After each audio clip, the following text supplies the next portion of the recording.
Assalamualaikum warahmatullahi wabarakatuh. Perkenalkan, saya Muhammad Umar Al-Ghazali dengan nomor absen 51 dan nomor induk mahasiswa 241091121038. Di sini saya ingin membuat sebuah penjelasan pada video kali ini tentang anatomi muskuloskeletal di Regiothoracis dan membri superioris, dan juga penjelasan mengenai fasikularisasi dan inervasi sistem muskuloskeletal. Pada video kali ini saya membuatnya dengan tujuan untuk memenuhi tugas yang diberikan oleh dosen pengampu kami, yaitu Dr. Oski Leandri, Magister Kesehatan. Untuk itu, tidak berlama-lama, langsung saja kita masuk pada pembahasan pertama, yaitu mengenai Regiothoracis. Pada Regiothoracis sendiri dapat kita lihat ada banyak sekali tulang beserta otot-otot yang terdapat pada bagian ini. Regiothoracis adalah bagian tubuh bagian atas dari manusia yang kita sebut dengan bagian dada. Pada bagian tulang yang pertama dapat kita lihat ada beberapa tulang penting di sini, dan semuanya tentu saja penting untuk kelangsungan hidup kita. Yang pertama dapat kita lihat pada bagian ini terdapat tulang belakang atau vertebrae yang dapat kita lihat di sini ada di balik semua ini, dan terhubung padanya ada 24 tulang rusuk atau 12 pasang kanan dan kiri tulang rusuk. Kemudian tulang rusuk ini terhubung lagi pada sternum atau tulang yang berbentuk T yang kita sebut dengan tulang dada. Nah, untuk tulang rusuk sendiri memiliki 3 jenis atau 3 pembagian. Untuk tulang kosta atau tulang rusuk 1-7 disebut dengan tulang rusuk sejati. Kenapa dinamakan tulang rusuk sejati? Karena dapat kita lihat ada 7 tulang rusuk yang terhubung langsung dengan tulang sternum atau tulang dada di bagian tengah. Di sini ada 7. Dan kita lihat, ada 7 yang hanya terhubung langsung dengan tulang tengah atau tulang dada atau tulang sternum. Kemudian ada tulang rusuk yang terdapat pada tulang ke-8 sampai ke-10. Kenapa dinamakan tulang rusuk palsu? Karena tulang rusuk ini hanya terhubung dengan tulang rusuk di atasnya dan tidak secara langsung terhubung dengan tulang sternum yang berada di tengah. Dapat kita lihat 3 tulang di bawah ini hanya terhubung dengan tulang di atasnya.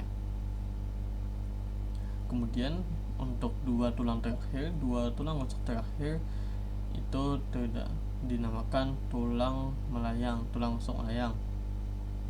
Kenapa? Karena dapat kita lihat 2 tulang rusuk terakhir ini tidak tersentuh atau tidak terhubung langsung dengan tulang sternum atau tulang dada kita, dan hanya melayang begitu saja dan hanya terhubung dengan tulang belakang.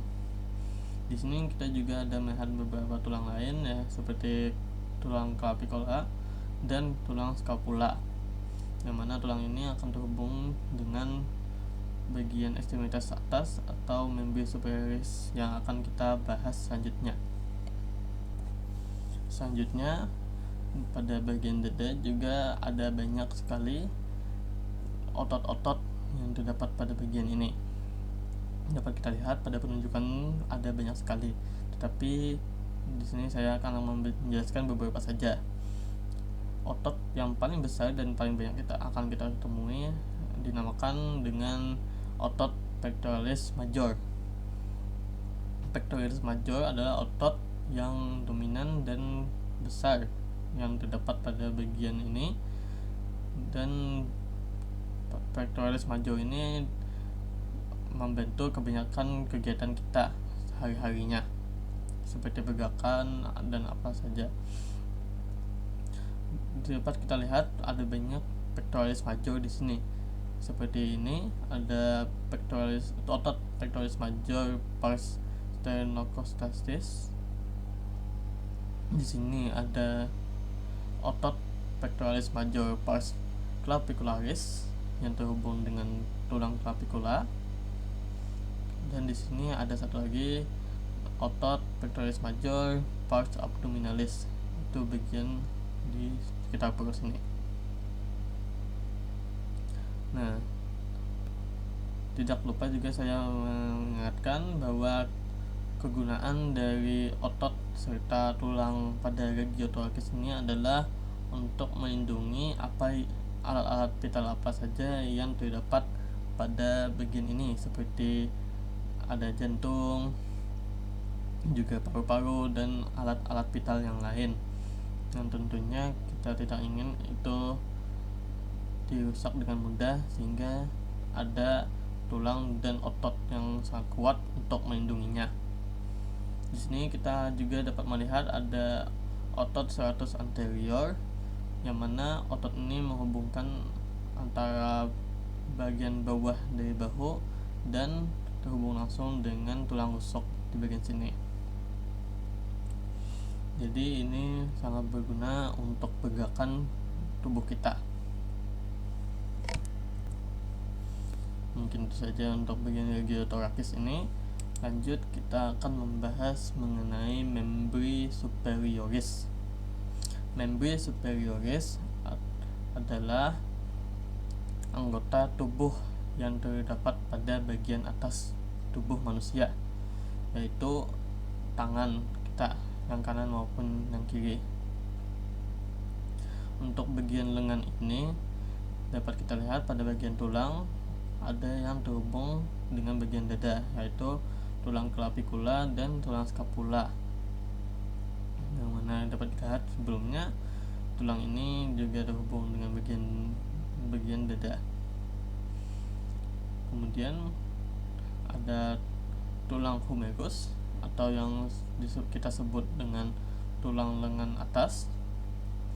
Terus ada tulang radius yang kita sebut tulang pengumpil. Terus ada tulang ulna pada bagian sini yang kita sebut dengan tulang hasta.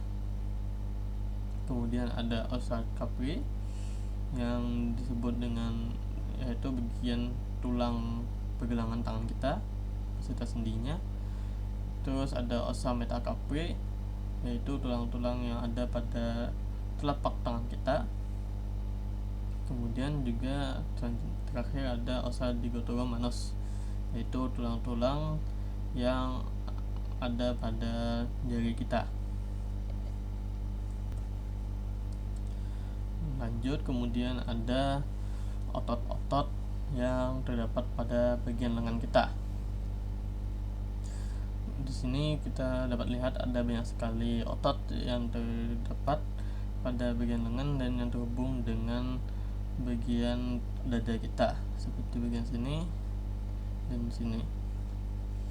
Tapi di sini kita akan hanya membahas pada otot-otot pada bagian lengan atas yang sangat banyak, yang sangat besar, dan juga otot lengan bagian bawah.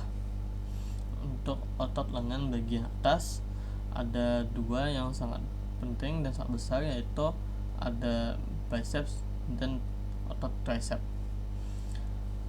Keduanya ini bergerak secara berlawanan apabila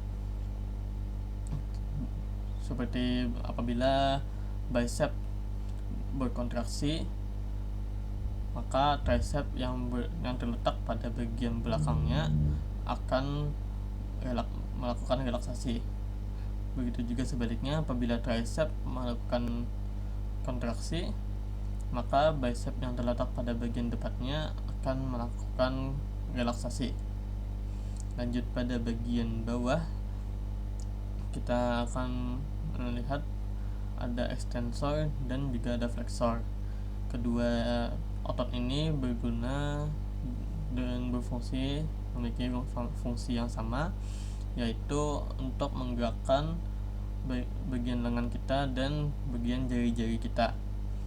Extensor sendiri terletak pada bagian lebih dalam dibandingkan flexor yang terletak pada yang lebih dekat dengan permukaan. Mungkin itu saja untuk bagian memberi superioris. Lanjut, kita akan membahas tentang vasikularisasi. Vasikularisasi sendiri itu adalah sistem vasikular atau sistem peredaran darah di dalam tubuh kita, yang mana pada sistem muskuloskeletal dapat kita lihat arteri dan vena yang berbentuk seperti ini. Untuk arteri sendiri memiliki fungsi melancarkan darah, mengantar darah dari jantung yang penuh dengan oksigen, kemudian darah itu disalurkan ke seluruh tubuh, dan dapat kita lihat beginilah sistem vasikularisasinya. Kemudian untuk vena memiliki fungsi untuk membawa darah yang berasal dari tubuh dibawa kembali kepada jantung. Di sini kita dapat lihat bagaimana sistem vasikularisasinya. Lanjut, pada pembahasan terakhir ada inervasi. Inervasi adalah sistem nervous atau sistem saraf yang terdapat pada dalam tubuh kita, yang mana saraf itu sendiri berfungsi untuk mengantarkan sinyal yang terdapat pada tubuh kita yang mengalami rangsangan dan terkena pemicu dari luar atau maupun dari dalam, dan disampaikan kepada otak agar bisa dicerna dan diteliti apa yang akan dilakukan oleh otak selanjutnya. Dapat kita lihat semua dari saraf-saraf ini terhubung dari yang atas dan ke bawah, terhubung kepada otak melalui spinal cord atau sumsum tulang kita. Mungkin itu saja yang dapat saya sampaikan untuk hari ini. Apabila terdapat kesalahan dalam penyampaian saya ucapkan mohon maaf sebesar-besarnya, dan terima kasih atas segala perhatiannya. Wassalamualaikum warahmatullahi wabarakatuh.